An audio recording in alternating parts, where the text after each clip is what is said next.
I love so much that we are in a time when people are coming alive. They're waking up, they're coming into consciousness, they're interested in spiritual matters and spiritual gifts and spiritual ways of being. The Akashic Records, tarot readings, astrology, human design. I think it's so exciting.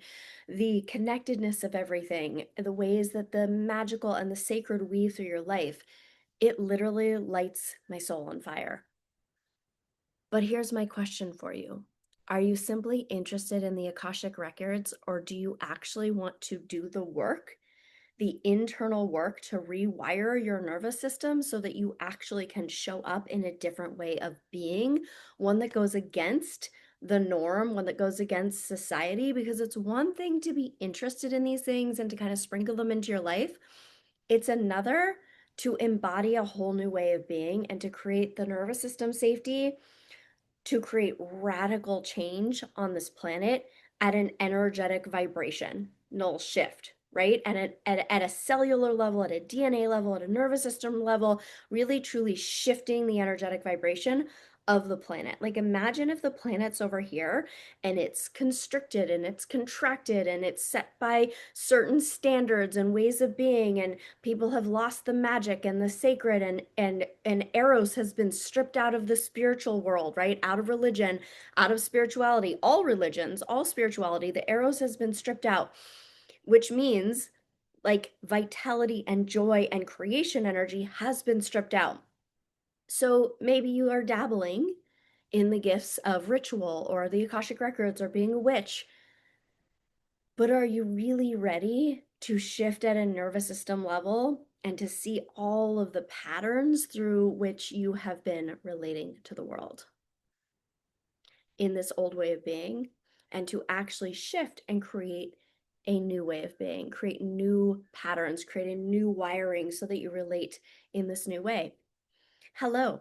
Welcome to Yaroke Academy of Healing, Expanding, Spiritually Transforming, and Mastering Energetics. I am Yaroke, leadership mentor, nervous system genius, clinically trained therapist, spiritual teacher, and all-around energetic sorcerer. S, which means I'm a master of energetics, and everything that exists energetically is through your nervous system, because how your nervous system vibrates, how it relates to the world, is how you know safety, which is what you create in your life. And I have just been witnessing women come alive with interest in their soul and spirituality and the Akashic Records and energy readings. And it's so cool. And then there is this resistance towards going to the really deep levels of shame, of going more fully against society rather than just, kind of in the corner, but really coming forward with, are you willing to look at the patterns that are showing up in your life that may cost you people in your life? But if you don't shift them, you will actually stay stuck and small and contracted, and your soul will die a little bit every day. Are you willing to metabolize your shame? Are you willing to look at the immense amount of shame you carry around sexuality, around being a woman, around showing up in your power, around shining your most beautiful, vibrant light? Are you willing to look at that, or do you feel like you have to stay a little bit small, or that you have to be pedestaled, one or the other? Are you able to be in the darkest depths of your being and to walk through the pain and to let people see you in it, to let people hold you in it, to let people be with you in it, to allow your hurt to be vulnerable and your armor to shed? Or do you just want to go play in the Akashic field and have the blocks cleared and think everything has now been reset?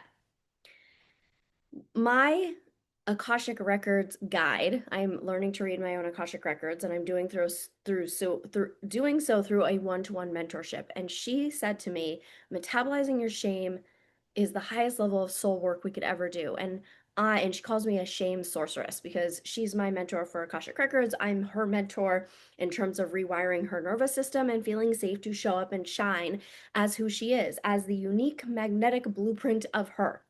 And she calls me a shame sorceress because I have helped her metabolize her shame. We have uncovered layers of shame that she didn't even know existed. And this is true for every single one of my clients because it doesn't matter how many tarot pulls you do, how many akashic record journeys you go on, what you know about your astrological chart. Like people will fixate like, "Oh, well I have Pisces in the 8th house at this time and it squares this and so that's why I'm this way."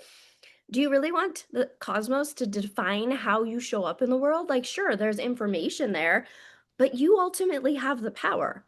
And if you're not willing to do the internal work that's super fucking triggering of attuning to your sweet inner child, recognizing the patterns and learning how to untangle them and to relate differently, to embody a new way of being in the world, which will ask you to have deep internal safety in your nervous system. So, your nervous system is wired for survival. It wants you alive. It doesn't give a fuck how it accomplishes this. You could be drinking a bottle of vodka in a ditch every single day. And if you are alive, your nervous system's like, cool, we're good. Cool, we're good. Think about that. Cool, we're good. If you are terrified to show up in the world and have someone criticize you, then you're going to be met with opportunities and your nervous system's going to be like, "Nah, we don't need to take that." And your brain is then going to justify all the reasons you don't have to do it. If you're, your soul wants more, you're going to be like, manically looking for the thing, right? The akashic record journey, the hypnosis, the tarot card reading, the astrological chart, the human design. Like you're gonna just like be fixating on all these things because you don't want to actually get still and metabolize your shame, process the pain that you've been holding in your body for years, literal years, because my loves, no one knows how to be with pain. Like, you may say you do, you may talk about it, you might even attach onto it. You might be like crying all the time. If you're crying all the time, you're not processing your pain. I'm gonna say that again. If you're crying all the time, you're not processing your pain. If you're calling yourself overly sensitive or that you're an empath and you're just so emotional, you're not processing your pain. Because when you process your pain, you don't have that level of emotionality. Now, I am someone who will get teary eyed. I will cry when something makes me happy, when something makes me excited. When something makes me sad, I will get teary. I get teary with my clients. I can like channel and feel their emotions and it'll make me teary, but I'm not dysregulated in that. I'm not like, "Oh, I'm just crying and I don't," like there's a difference. And so that level of emotionality, that's actually an inner child response. It's unprocessed pain. It could potentially be an avoidance of shame because when you cry like that, you could be feeling shame and you don't know how to be with it, you don't know how to metabolize it, and so you go to crying. And then you reach for all these spiritual tools, which is what they are, because you really just need you. You are the magic, you are the channel, you are the divine, you are like the divination, you are the access point to everything. I recently uncovered this. I don't usually wear this for videos, but here we are. I recently uncovered that I think I was going into the Akashic field when I was having sex with this one man when I was younger, just based upon now I'm going into the Akashic field, and I had an experience where I masturbated in the Akashic field, which was a whole other thing because I was like, "Ooh, is this not okay to do?" And I was like, "I think it's okay to do." Like, and then I was like, "Yaro, you are allowing internalized shame about sexuality to taint something that's pure and sacred." Like I was in the field and it was this beautiful experience, and the natural feeling was of turn on, of eros, of masturbation, of like wanting to connect with myself in that way and connect with the divine in that way. And I made it wrong because I have been conditioned, even though I have very little conditioning because I grew up off the grid. So I have such little societal conditioning, yet still that lived in my being because we have thousands and thousands of years of conditioning around sex. So as I masturbated in the Akashic field, I was like, "Oh, this feels very similar to what it felt like when I used to have sex with this one man when I was in my early 20s." And like he and I were quote unquote dating, not really dating. Like it's a long story. It's the second episode of my podcast if you want to go listen to it. He broke me open sexually and like illuminated so much for me around my attachment wounding, my father wound, like all the things that needed healing. It was deeply healing for me. So I realized that that was what was happening. Now I share that because that was before I even knew what the Akashic field was, long before I knew what the Akashic field was. But I was accessing it because you really just need you. But when we don't trust ourselves, when we diminish ourselves, when we make ourselves small, and when we don't know how to embody the unique energetic blueprint of who we are, we will reach for everything else. And we will reach for everything else when we're avoiding ourselves, when we're avoiding doing the deep internal work of getting honest about the ways that we are actually showing up in the world, who we're being in the world, whether or not we're coming from our heart or from shoulds, whether or not we're people pleasing or we're able to say no with a sacred no, a boundary, whether or not we are being honest about how we feel about someone, or if we're holding on and attaching because we're terrified to be alone, whether we're showing up to sell our service and our gifts from an altruistic, open-hearted place because we genuinely want people to feel better, or we're doing it to siphon and suck money, attention, energy. Like, those are the things that we will then reach for the external things like the tarot or the akashic records, or the astrology, when we don't want to sit with ourselves, because the greatest spiritual practice is to fucking be with you. When I was 19 and I downloaded enlightenment on the dance floor of a rave, it came through. Everything's connected, connection is everything, and it all starts with connection to self, connection to you.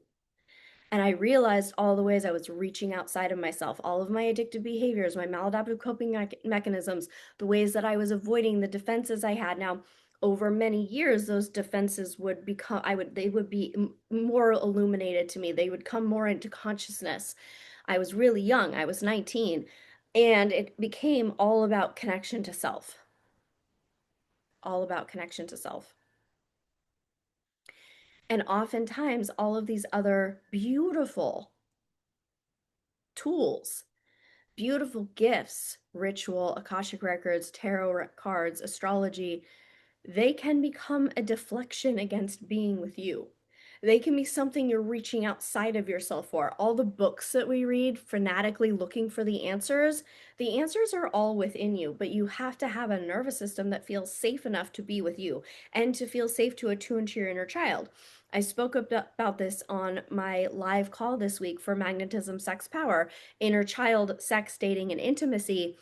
Your inner child is the archetype of your trauma, the archetype of your woundedness. That's a whole other video. In fact, go back and watch last week's video about inner child healing.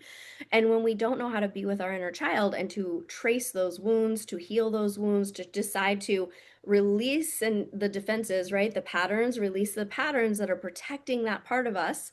We literally all have woundedness, which could also be called trauma, because trauma is literally just a disconnection from self, which is a disconnection from the present moment. I'm going to say that again. Trauma is a disconnection from self, which is a disconnection from the present moment. Just sit with that for a minute. How many people, yourself included, do you know who run around frenetic, reaching outside of yourself for something to anesthetize or numb what's happening within you? That's all I really got to say about that. And so when you're waking up to the spiritual and you're like, oh, the Akashic records and this and that and the herbs and the this and the all of these beautiful tools become addictive behaviors, become coping mechanisms, become defenses against just being with you. Because you really just need you, and you need to feel safe enough to be with you and to trust in the magic of your unique energetic vibration, which in Magnetic Muse, one of the programs that is included in Magnetism, Sex, Power, which is a series of programs and live calls, 4 programs, 4 live calls. In Magnetic Muse, we help you shed the defenses, the patterns, the ways of being, the societal conditioning, process the coded trauma in your nervous system so you actually feel safe to get in touch with your magnetic vibration and show up in service of who you're meant to be on this planet, because no one is you. You are unique. You're a snowflake. We all are. And every single one of us is meant to show up as someone different. And that is so beautiful. But because we're terrified of being criticized, judged, kicked out of the tribe and killed, we're terrified of experiencing shame, which literally feels like we're going to die. So then we avoid our shame, and then we avoid ourselves, and then we perpetuate this issue. It's beautiful to be interested in the Akashic records, in your soul's journey, in tarot. I love all of these things. I use them all in astrology and human design. Like, I literally use them all, every single one of them. However, if the energetic charge behind them is that of avoidance of self, it's an addictive behavior and not actually a spiritual tool at that point. goddess work is included in this. Like so many people get addicted to like Mary Magdalene and the path of the lineage of the rose, which is beautiful, and it's beautiful to have a mentorship in that way. Are you using it as a deflection against yourself? And that will, what will determine that is the actual energetic vibration behind the relationship you have to it. And we can't often see that on our own because we are blind to our own bullshit, which is why we need a mirror, a clean mirror to say, oh, I sense some sneaky, subtle energy there that's contracted, that's addictive, that's grasping, that's avoiding you. In my work, I guide you back to you. And it was recently reflected to me, you will get more out of a pre-recorded program with me than you will out of most people's private coaching, private mentorship, private therapy, private healing. I have so many years of education, experience, expertise, and I put everything into these programs. And so when you are in that transmission with me, especially on a live teaching call, but even in the pre-recorded programs, you shift at an energetic and nervous system level, especially if you're someone who's done a lot of work, because you can actually integrate it. We have to have the nervous system safety to integrate it. We have to have the nervous system safety to embody a new way of being, to bring our unconscious into consciousness. So I ask you to get really honest. In your quest for following the path of your soul, in your awakening to spirituality, and you could be on the spiritual journey for a long fucking time. So, on your spiritual path, are you using these tools as an avoidance of you? It's a really important question to answer. If you want to dive deep into the deconditioning that we have around magnetism, sex, and power, join us in Magnetism, Sex, Power, a series of live calls and pre-recorded programs. You get Inner Child Healing the ROK way, Daddy Wounds, which, my goodness, we avoid daddy wounds. Like, we all need to create that internal masculine inside of us to hold our divine feminine. You get Magnetic Muse and the Juicy Nectarine. With the Juicy Nectarine is embodying desire, pleasure, and the ability to flirt with the world, to be the juiciest nectarine of all. So when you attune to your inner child, you create an internal masculine, you become the magnetic muse, and then you flirt through the world with the most playful, joyful ease, even when you have moments of hard, difficult, intense pain, because pain is inevitable in life. And you might be thinking, why are you talking about pain when you're selling joy? Because we all have pain. And when we know how to be with it, life becomes more joyful because there is so much beauty in pain. When we know how to be ourselves without reaching, without grasping, without attaching to something, we know how to actually thread the beauty of these spiritual teachings because they're beautiful. But when we're using them as an addictive tool away from ourselves, they are not sacred the way they're meant to be, because we are making them more important than ourselves, than our own internal intuition and guidance. And we are using them as an avoidance of self. So join us for Magnetism, Sex, Power. It'll bring you back to you, anchor you into you, and you'll be able to blossom into the juiciest nectarine of all.